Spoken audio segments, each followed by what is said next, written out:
Hi, and welcome to Danny After Dark. If you're new here, make sure to like and subscribe so you don't miss a notification or a new episode. Tonight, I'll be covering the case of Clifford Olson. And I must say, this was a episode that was requested by multiple people. So I'm looking forward to obliging and covering this case. And I honestly did not know much about it when I went to do the research. And as the research unfolded, I was stunned, and I think you guys will be too. So, yeah, I'm looking forward to covering the case with you guys and chatting with you about it. For those of you who are familiar with this case, by all means, I really look forward to kind of your opinion about this. And then for those of you who are just learning about it, I really look forward to hearing your, dare I say, kind of probably shocked reaction to learning about it, at least as I was. So, this case was requested by Duke McDonald as well as Paul from the Paulcast.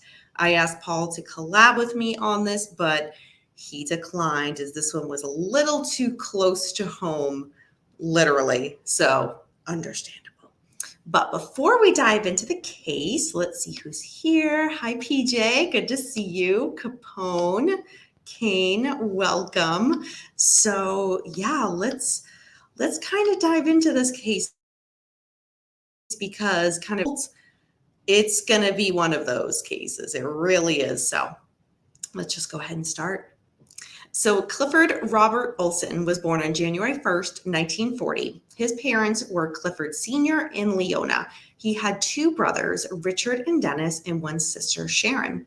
They grew up in a small house near the Pacific National Exhibition grounds. The family ended up moving to Richmond into one of the housing developments for returning veterans. From a young age, the short, stocky Clifford was always getting into trouble. He began to skip class when he was only 10 years old and quit going to school after grade 8. Clifford Sr. said, quote, he was always getting into fights and getting beaten up. One day, he said, Dad, I'm going to learn to be a boxer. And as soon as he did, he began making the rounds of the boys who had beaten him up and started evening the score. Maybe that's his trouble, that chip on his shoulder, end quote. On July 19th, 1957, when Clifford was 17 years old, he was arrested and jailed for the very first time. It would certainly not be the last. Over the next 24 years, Clifford continued to have troubles with the law. He had 94 convictions. Yes, 94 for various crimes. Just some of them was obstructing justice, possession of stolen property, possession of firearms, forgery, false pretenses, fraud, parole violation, impaired driving, theft, breaking and entering, armed robbery, rape, gross indecency, and animal cruelty. Within these 24 years, Clifford would also successfully escape prison 7 times. 7 times. Can I just ask, how does that happen? How does a prisoner escape 7 times? I don't know. I'm not familiar with Canadian jails and the Canadian justice system, but I was a little shocked at that. 7 times. But I digress. He would be out when he did escape for varying lengths of time. However, he would eventually be caught and returned back to prison. Each time, the escapes would add more time onto his prison sentences. So let's see if a few of you guys are just joining. Hey, Wolf, good to see you. James Watson, let's dive on it. You know what? You know it by heart and you know you love it. Oh, James certainly has catitude. Hey, Duda Man, welcome. Little late. You are perfectly on time. Good to see you. 7, that's almost 8. James, your math is improving every single day, and I'm so proud of you, hon. James dates Canadian prisoners. You know what, Capone? We don't judge here. We absolutely do not judge here. Well, at least on camera we don't. Behind the scenes, we'll message and we'll judge James, but on camera we don't. So, as you have learned, so Clifford had quite a bit of jail sentences and times and escapes. So where does that leave us now? Let's see. Oh, a few people just joined in. Hi, Beatlemania Dave. Good to see you. I hope you're doing well. Long time no see. Hey, Tony. Good to see you as well. Let's see. What is James saying? Just down the street where I lived, there was a minimum security prison with a golf course, and the prisoners walked around free during the day. My dad ran a corner store. He sometimes had prisons in front of it. That's interesting. That is very interesting. All right. So we're about to take a little bit of a turn here. On Christmas in 1980, 12-year-old Christine Weller's body was found mutilated. In April 1981, 13-year-old Colleen Marion Bignall disappeared. Her body would be discovered 5 months later. In the meantime, 16-year-old Darren Todd Johnsrud was found in a ditch with his head smashed in from a hammer. In May 1981, Clifford got married to Joan Hale. The time of the wedding, Clifford was accused of molesting a local 5-year-old girl. However, there was a lack of evidence, so he was ultimately never charged. In the spring of 1981, 16-year-old Colleen Johnsrud was found mutilated. In May 1981, 16-year-old Sandra Wolfsteiner went missing. In June 1981, 13-year-old Ada Court and 9-year-old Susan Harrington went missing. In July 1981, 14-year-old Judy Cosma and Raymond King went missing. A month later, Judy's body would be discovered. In August 1981, Clifford and Joan now had a son named Stephen. Meanwhile, 18-year-old Sigrun Arndt was found raped and battered to death with a hammer. 15-year-old Terry Carson was found raped and strangled. Since the victims were both male and female, and they varied so greatly in age, the police at first did not tie these cases together, especially at first only 3 bodies had been found, and the other 7 children were just considered missing, possible runaways. Eventually, the police in British Columbia made the connections, and they came to the realization that they were dealing with a serial killer. Let's see where you guys are. I just threw a lot at you guys. Hey, Paul, I did not. No, but Paul, by all means, please put that in the chat so people hear it from you yourself. I'd mentioned that you had suggested this case to me. You were one of 2 people that suggested it. And I'd asked you to collab, but it was a little too close to home, so you did not. But please put your connection to the case in the chat. Just shows how lax Canadian justice is. James, absolutely. It's just very different than the US. Not to say the US justice system is perfect by any means, but just kind of, being friends, with Paul as my co-host and doing research on the Canadian cases that I have. And kind of, I do lean on him to say, hey, this is what I'm finding. And yeah, it's definitely a bit more lax than it is here in the States, which is, that's not my normal in regards to the criminal justice system. So it's just it's sometimes shocking to hear some of what I would consider lighter sentences for some serious offenses. But that's very well said, James. Let's see. James Watson, I was 10 when these murders were going on, so it was terrifying walking home to school and back. Oh my God. Yeah, James, I can't imagine because, especially as we kind of just outlined, there was really no rhyme or reason in regards to the gender, the age. So it seemed as though everybody kind of had to be on guard, so to speak.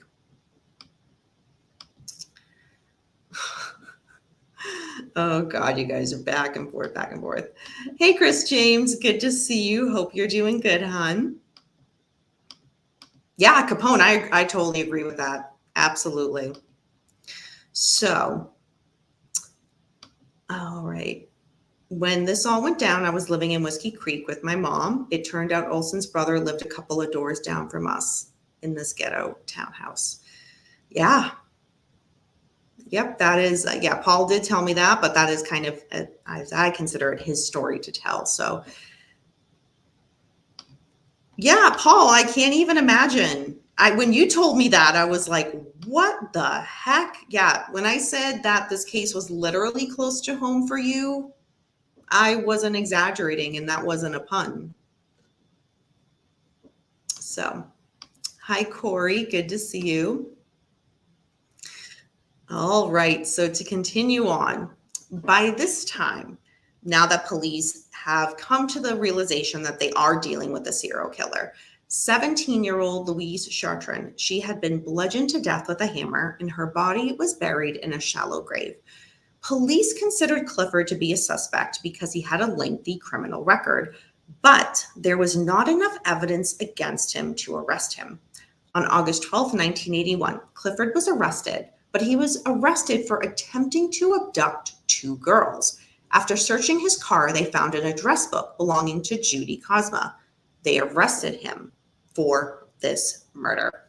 Clifford, now under arrest, came up with a deal that to this day is viewed as completely controversial.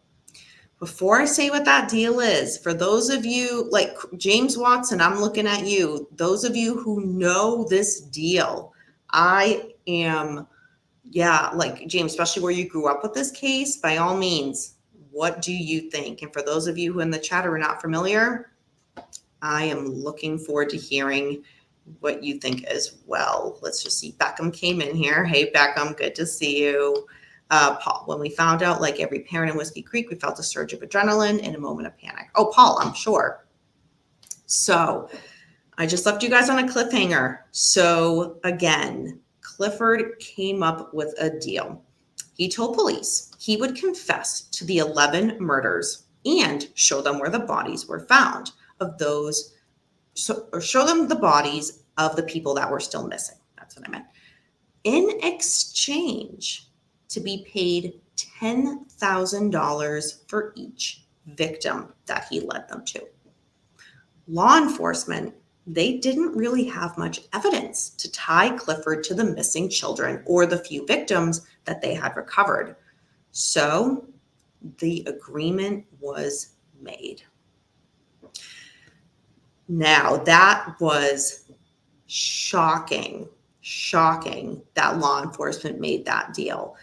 As I was doing the research, again, not being familiar with this case, I'm thinking, okay, maybe there's a loophole that the police know that they're going to use towards the end to get him to, I don't know. I was still holding out that I'm like, there's no way this is happening. But look at Wolf. Authorities agreed to what? Right? Let me just repeat that one more time. So again, the police didn't have much evidence. So Clifford said that he would confess to the 11 murders, show the bodies of the victims that were still missing and buried, that the police didn't know at this point were victims because they still considered these people to be either runaways or just missing people. In exchange, that the police and law enforcement pay Clifford $10,000 for each victim. Let that sink in for a second. So I actually am going to read some of the transcripts that reported this conversation. And I have them verbatim. Clifford says, quote, "I'll give you 11 bodies for $100,000. RCMP says, you want a $100,000 for 11 bodies? Clifford says, yes, and you will get statements with the bodies. I will give you all the evidence, the things only the killer would know. RCMP replies, well, just a minute. We would have to work something out. I wouldn't just pay you $100,000. You could rip us off. Also, I have to have something to tell or show my bosses that, in fact, you are credible.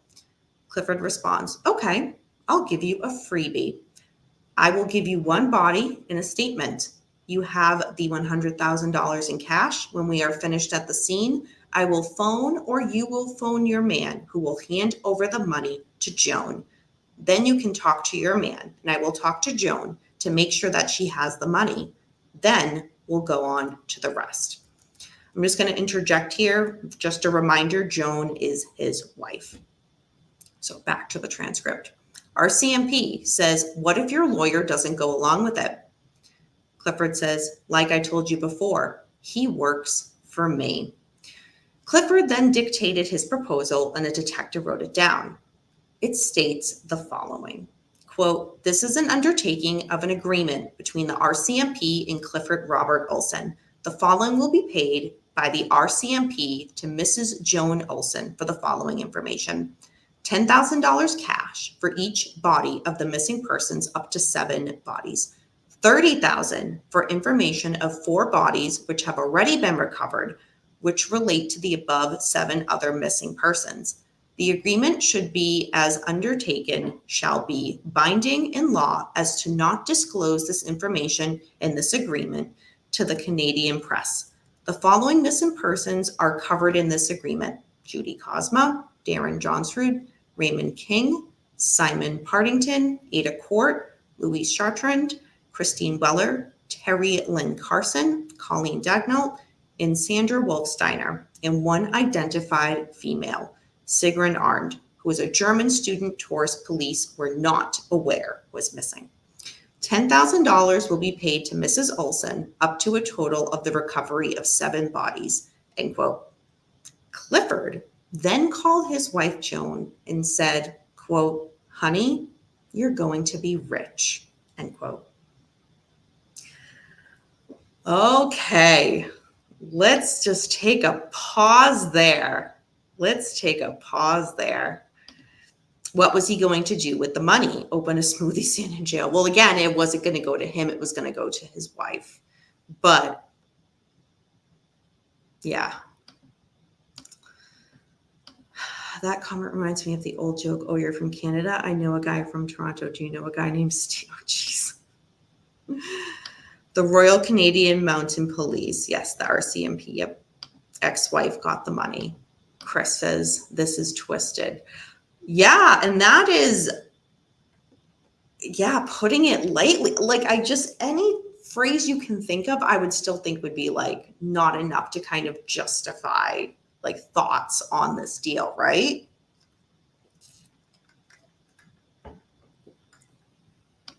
Rich, it was Canadian money. Oh, for Christ's sakes, James, have a little faith in your country. Danny, so was he going to go to jail? Yes. We'll get to his sentencing. That was going to happen, but he also was cutting this deal in addition.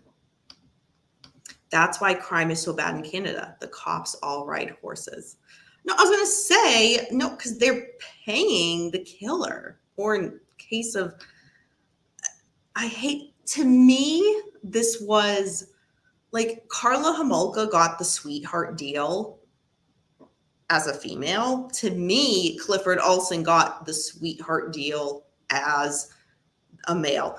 Granted, he was still going to prison, but how he was able to use police for his own selfish gains and interests, and the police knowing they really didn't have much evidence went along with it. It's just, it was just disappointing. Very disappointing. Canadians' justice system is uber lame. Thank you, Capone, for that. And keep in mind, this is not, what we're not factoring into here is, 2024 times. Keep in mind, this was 1981. So $100,000 Canadian in 1981. I don't know what that breaks down to now. I didn't get into that much research of it. I just knew that it would be quite a bit more than it was. I just didn't care to kind of go down the road because I was still in shock that I was like, I can't believe this deal was happening. In the phone call that he made to his wife, we all know in prisons, phone calls are recorded. So law enforcement would have had to hear that call. And just, I can't even think they're we're getting played. We're getting played, but we're going to be getting answers. It's just, I don't know. It's so mixed for me. It's just so mixed. Let's see. Our justice system is more lax than the Secret Service. Paul, be good. Be good. Keep on track. So let's get back to where we left off when he made the deal and told his wife that, yeah, she was going to be rich. Oh, wait a minute. Wolf coming in hot. Look at this. Convert $100,000 from 1980 to 2024 equivalent. $379,897. That's crazy. That's crazy. But he got it. He got it. So just a quick disclaimer, it is just starting to rain here, and it's raining pretty hard and raining pretty loud too. So if my mic picks up any of that as we're doing the show, my apologies. I can hear it and it's quite loud. So just hoping it kind of doesn't pick up for you guys. But just in case, a lot of rain here. So PJ, I can't quite make out that emoji here on my computer, but I'm guessing it's a not happy one based on the topic where we're on right now. You know what, James? I wouldn't say that, but I wouldn't deny it either. So, oh, and Capone coming in hot with the Canadian conversion. All right, so 379,897 Canadian dollars equals 277,712.64 United States dollar. Thank you. Thank you for that conversion. So now Clifford, making the deal, had to provide. So Clifford would travel with 4 detectives, followed by 3 or 4 other vehicles carrying forensic specialists to process the crime scenes. Clifford would wear an RCMP hat. Oh, that's just disgusting. An RCMP hat, and he spoke into a large tape recorder. He dictated as they went, describing the locale and circumstances surrounding each particular murder. By now, the media were covering the Clifford and police search for the missing kids. The hourly radio broadcasts about the search provided a detailed play-by-play. Television news stations covered live footage of excavation teams draining suburban wetlands. Clifford and police, in between recovering victims' remains, would dine at local steakhouses. Clifford could be seen eating thick sirloins and baked potatoes. As promised, Joan Olson received the $100,000. Just imagine he is being dined at steakhouses and the media is seeing this. I can't even imagine the uproar that must have caused. I mean, James Watson, you said you lived in that area. You were young. Paul, you were, y'all who were there, any type of insight you can give. And, as this is going on, this chat, please put anything in here. Paul says, anybody who bitches about living in America and wants to move to Canada should remember this story. Paul, to be fair, there's quite a bit more stories than just this one but you know what? I'll give you the benefit of the doubt and just say, yeah, just remember this one story. Let's see. It sure seems like the Canadian government hates Canadians. God, only Trudeau. Oh, God. No kidding. Oh, just, my God. As a victim's family member, kind of reading this as it unfolds, I can't even imagine. I cannot even imagine what would be going through their heads. Seeing him again, because this was hour by hour live feedback on the news. So, hey, let's film him. He's now dining at a steakhouse while he's going to, hopefully find the remains of my missing loved one. Like, oh my God. I can't even. So, law enforcement now had what they thought was a guaranteed first-degree murder conviction. Think about all of the evidence that they were just being presented with, right? They felt that this would provide some comfort and justice to the families of the victims. While awaiting trial, Clifford would openly talk to anyone. This included even him calling local news stations and reporters. He would complain about the jail conditions and also brag about the $100,000 deal he made with police. News headlines about Clifford would be front page news. However, no one in the BC media reported the $100,000 deal initially. So at this point, the public does not know about the financial transaction. The Attorney General had personally prohibited reporters and broadcast executives not to reveal the deal. Even when questions about the payoff were raised in the House of Commons, they censored the information. Meanwhile, the victims' families and the community who were waiting for the trial and for essentially some form of justice for their loved one did not know anything about the deal that was made to obtain the conviction. In January 1982, Clifford pled guilty to 11 counts of murder.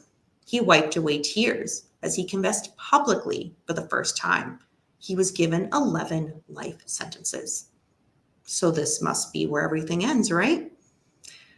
Not even close, and you knew that one was coming. But before we get into that, let's just see where you guys are. All right, yeah, you guys are just comparing like stuff here in the chat. Okay, cool. All right.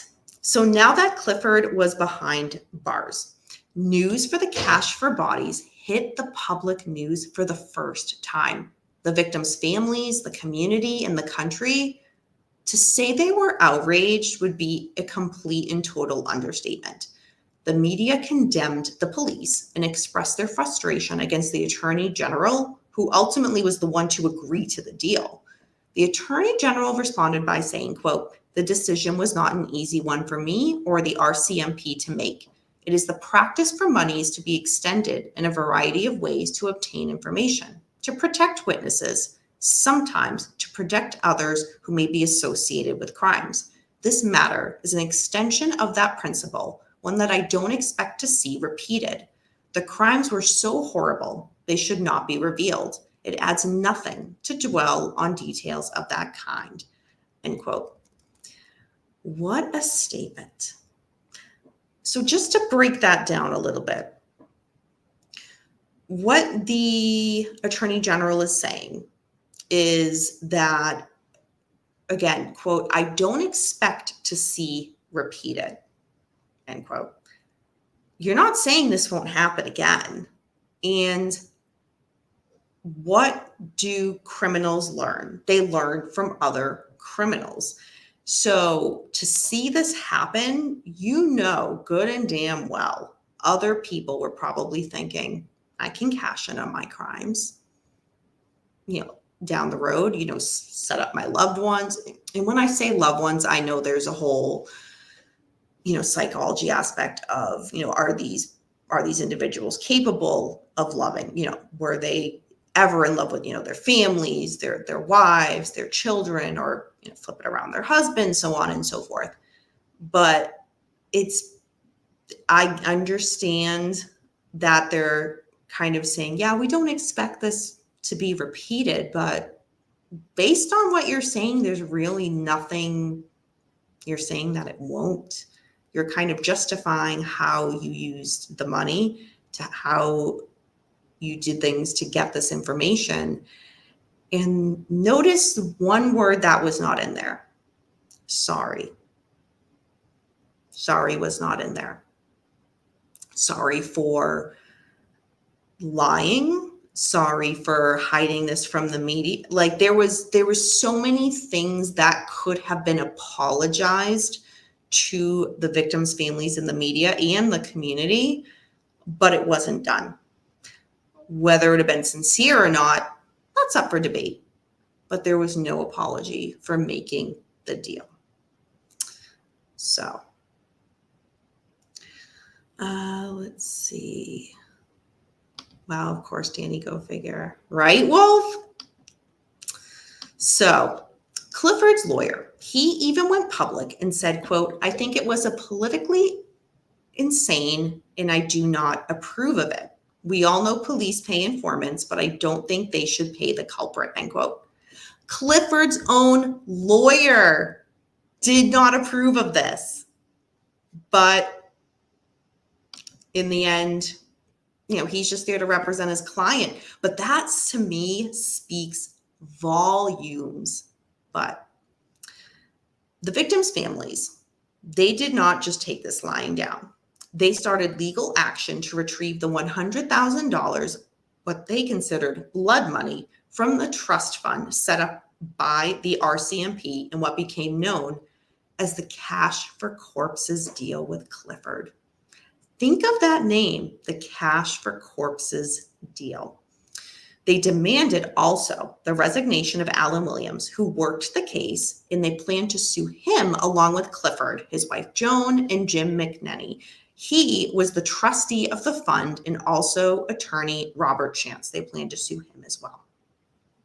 So 8 families ultimately took legal action against Clifford in the British Columbia Supreme Court. What ensued was years, and I mean years, of back and forth judgments and appeals.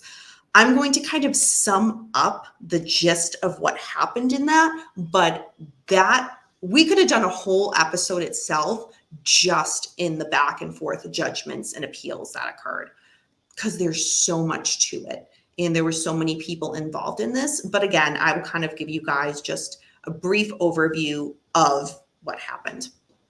So at first, the victim's family won, but they could not obtain any money because Clifford had no money, because he didn't have any control over the trust fund.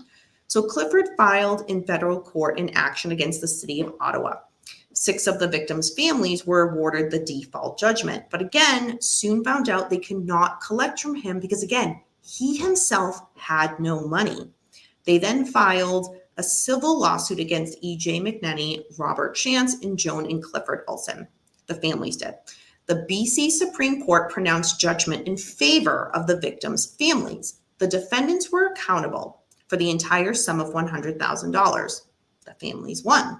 But that was a short-lived win when the court actions were taken to the local BC Court of Appeal by the defendants Joan Olson, E.G. McNenny, Robert Chance, and Clifford Olson.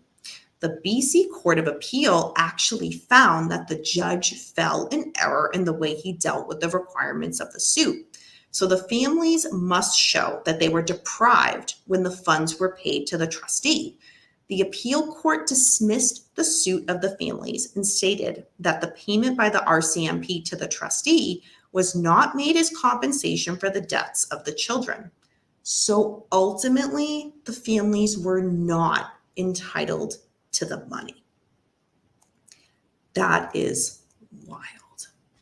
Again, plenty of research to be done on this. There's a lot more to it. I just kind of summed it up for you guys, but definitely I would say a takeaway from this is if there was one thing you guys wanted to kind of research a bit more, I would say it's the legal action and the back and forth of the fight of the victims' families versus those involved in this quote unquote kind of blood for corpses, cash for corpses deal.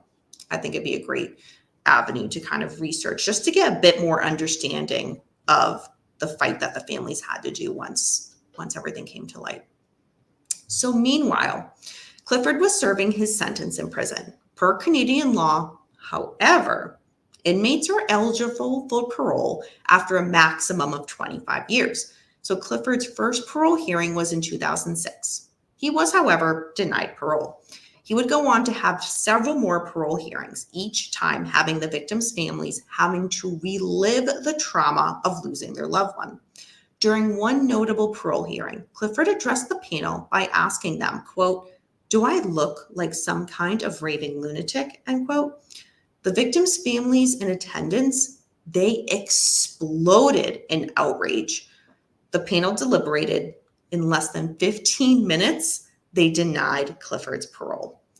Ultimately, Clifford would be denied parole at all of his hearings. Clifford's mother and father remained supportive of him until they each passed away, respectively. Clifford's 2 brothers and sister, they ended up cutting off all contact with him in 1989.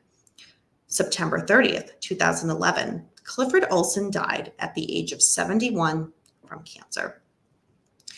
So there has been a lot said about Clifford from a variety of people who knew him in different capacities. And I really wanted to kind of capture that towards the end of this episode, because I think it gives a bit more of an insight into the type of person that he was. I mean, we all already have the outrage over this kind of cash for corpses deal that was made. You know, why wouldn't you? But let's get a bit more into the behind the scenes of Clifford from those who knew him or those who studied him ultimately. Let's see, Kane. Oh, those poor families. Absolutely. Absolutely.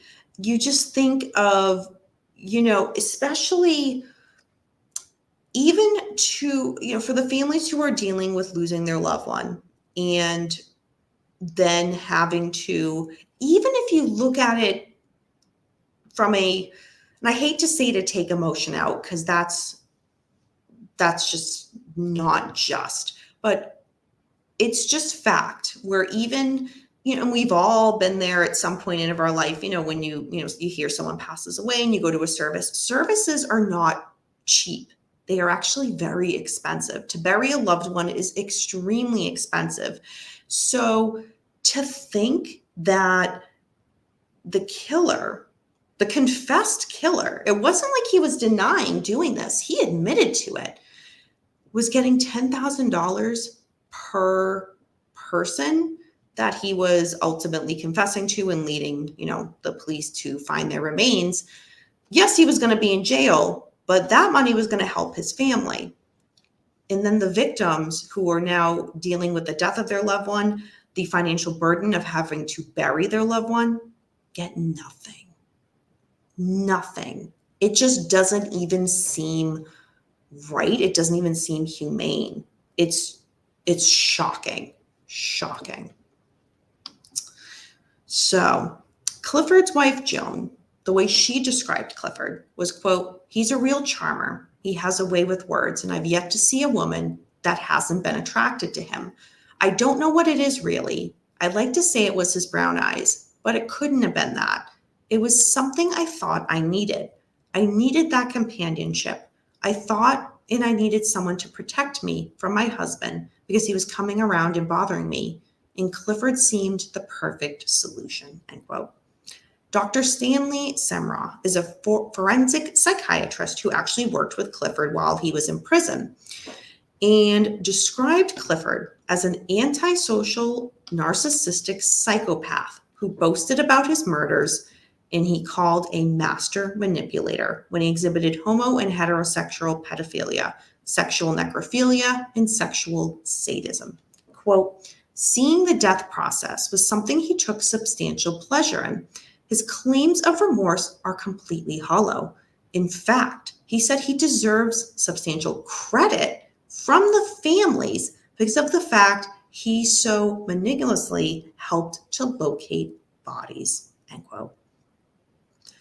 Imagine he's saying he deserves credit from the victims' families. I think that the doctor's perception of him, and not only that, but his description of him is completely spot on. Completely spot on. So, in wrapping up the case of Clifford Olson, I wanted to end it with Clifford actually in his own words. So when Clifford left the courtroom after he was initially sentenced, he told the officer that was accompanying him to his ride to prison that if he ever regained his freedom, quote, "I'd take up where I left off," end quote. That is the case of Clifford Olson. Thank you guys for sticking around for another episode of Danny After Dark. And thank you again to Duke McDonald as well as Paul from the Paulcast for this case recommendation. Quite a controversial case. Quite a controversial case. So do you guys have any last minute comments or questions, anything about this case that you guys want to discuss in any aspect of it? It does not necessarily have to be about the deal with the police, with the RCMP. It could be anything about this. But let me know. And if anybody is watching this after the live has ended and you have any questions or comments, please leave them in the description comment part of the video, and I will definitely get back to you on this. Yeah, let's engage in this because there's a lot to it. Capone, has anyone else tried to profit like this since then? I honestly didn't look, Capone. I'm not, right when I saw your question pop up, I was like, oh, that is a good question. But I didn't look to see. Unfortunately. But I'm very curious now, and I will be going down that rabbit hole. Yeah, that is a good question. I'm not sure. What I'll do is I will check it out and I will leave a comment on the video, and I'll pin the comment so that it shows up. But I always say that when you open the door for one, you've now opened it for everyone. So I would like to think that it's never happened since, but at the end of the day, if it happens again, I wouldn't be shocked. I think that a big reason why they got as far as they did with this, had the deal been announced and like to the media up front and to the community, to the families, there would have been such an outrage that it would have been stopped in its tracks. Which also begs to question, could there have been other deals done behind the scenes in other cases that because of the fallout from this that we just don't know or just won't ever know? And that's a possibility. And that is absolutely scary. Johan van der Sloot. Yeah. But not from Canada, but good point as well. Hi, Grace. Good to see you. Didn't he try to get money for? Yeah, so Johan van der Sloot tried to extort the Holloway family for money, saying, if you wire X amount to me, I want to say for some reason $25,000 or $250,000 is sticking out of my head. I can't remember, that he would ultimately tell the Holloways the information that they basically want and need to know about Natalie, their daughter. That is what ultimately got him convicted, charged, and sent over and extradited back to the US. It was not for the murder. It was for that he was trying to basically bribe the get the family into paying to get that information. That's how they got him extradited here. But the family was working obviously with the police department in regards to, any type of wiring. He was not going to make the type of money he was going to make, but the audacity of Johan van der Sloot to do, it's just, he's a monster. He is a true monster. Hi, good to see you. Psychos Potter's long time no see. My gosh, I don't think I've seen you in, oh my God, I can't even remember how long, but good to see you. I hope you're doing well. I think he got done for extortion and wire fraud. Yeah, Capone. Yep. That's what happens when I'm behind on the comments. You guys already answered it for me. Yeah, extortion and wire fraud. Thank you, Capone. Yeah, I think me and Beckham covered that on a True Crime and Chill when he was extradited to the US, because that was a whole thing. Yeah, now that I think back. He did, and he got a 20-year US sentence. Awesome. Thank you. Yep. Oh, absolutely. Absolutely. He would have gone to jail in Holland if he was convicted for Holloway. He was in jail for a different murder. Yeah, he was in jail for a different murder, and it was a young woman as well. So this guy I hate to say he initially got away with Natalie's murder, but he did. And he just couldn't help himself. He ended up murdering another young woman, and that's why he was in jail. But was he in Peru? Yeah, he was in a Peruvian jail. But the thing is, that jail there, he was treated very, very well. Like, he got access to alcohol and drugs. And I mean, not to say that like other people in other countries don't get access to that. I mean, everybody does. It's just kind of what happens. But he was living a very cushy life behind bars. And that's what is a true outrage. And he didn't want to come here because he knew it would be very, very different from what he had going where he was. But can't avoid justice for that long. Oh, he's a real monster. He was on video for that second murder. You could see him going in and out. You know, some people just can't help themselves. They just, to me, Johan van der Sloot, I know we're going off topic here from Clifford, but he just, and I see this actually a bit with Clifford, is just the cockiness and the brazenness and the I'm the smartest guy in the room. I could outsmart everybody type of thing. And at some points they do, but ultimately it catches up. It just takes sometimes way longer for that to happen. I mean, if we look back just to earlier, what we were talking about with Clifford, when he was getting married to his wife, Joan, in 1981, he was actually accused at that time of molesting a local 5-year-old girl, but because there was a lack of evidence, he was never charged. Had he been charged and put in jail, there's all these other murders that happened, might not have happened. And ultimately, again, he was in jail for a long time prior to that even, and had a long rap sheet for a lot of offenses that he did and escaped 7 times. I question what each of those sentences were for and what the, time tacked on for escaping, what that really was. Was that a few months? It couldn't have been long. When you do the math, it really couldn't have been long, which is just a tragedy, because then we look at what happens after he gets out. But we see this in so many cases. I mean, I'm trying to think of a percentage in my head, and it's a high percentage, maybe 75% of the cases that I cover. There's always a point where they're arrested for a crime and they're either not convicted when they really should have been because they were guilty of it, or they were sentenced and they got out early or whatnot. And then they went on to do several more offenses, and a lot more lives were lost.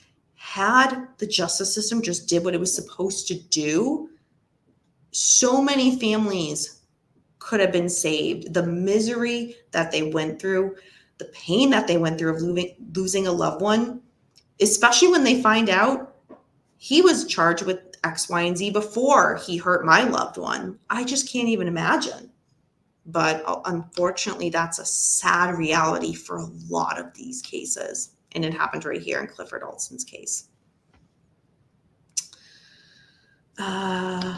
You could see him going in and right in regards to Johan van der Sloot, right? Like an addiction, these dudes can't stop. No. And at first, what's the incentive? They're not getting caught. They're getting away with it. So they do think they're untouchable. They do think they're the smartest guys in the room, or women. So yeah. Other than that, you guys, I think, I just threw a lot at you guys. Again, this was a very controversial case, and one that, doing the research on, one of those ones that really made me very angry when I was doing that. So Wolf says, do you think judges are stricter today because of old cases like this? I mean, James, being in Canada, I think is the better person to answer that than me on this case. Again, because this was a Canadian case. I don't see how this would fly in the US. Kane says softer too. Yeah, I do have to say, I don't quite understand a lot of the sentences in regards to the Canadian legal system, but I'm not from Canada. So I don't know everything about it. And I'm the first one to admit it. it's just interesting with some of the lighter sentences that people seem to get for what I would consider very harsh and severe crimes. Again, I know especially in the US, every state kind of views the process of, redemption. Is there, can a prisoner go through, redemption? Can they, be rebuilt and then, put back into the community to be an upstanding citizen and someone who can contribute to society? Every state here views it differently, so I'd imagine every country views it very differently. I tend to, based on the sentences that the Canadian law gives, wonder if that's the case there, that they do think rehabilitation is more on the table than kind of we put it here in the US. I don't know. It's a little bit out of my expertise, but yeah.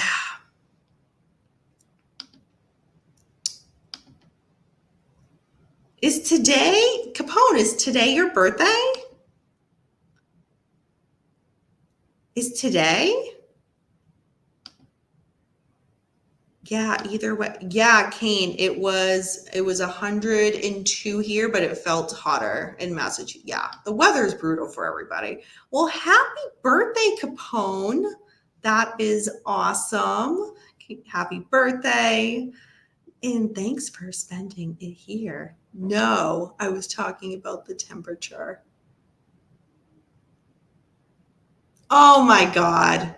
That's awesome. Oh, my God, that's so funny. That's what I get for listening to James Watson. That's what we all get for listening to James Watson. Oh, man. Anyway, all right, everybody. Thank you so much for joining me for this episode of Danny After Dark, and again, for the case review of Clifford Olson. Stay tuned for later in the week when I do the True Crime and Chill discussion, and we will talk about this week's current true crime cases. And there has already been a few in the media this week that I'm like, oh, all right, get my notes going. I know what we're doing. So, all right, everybody, have a good rest of your evening. And until next time, remember, we don't live in darkness. Darkness lives in us. Bye, everyone.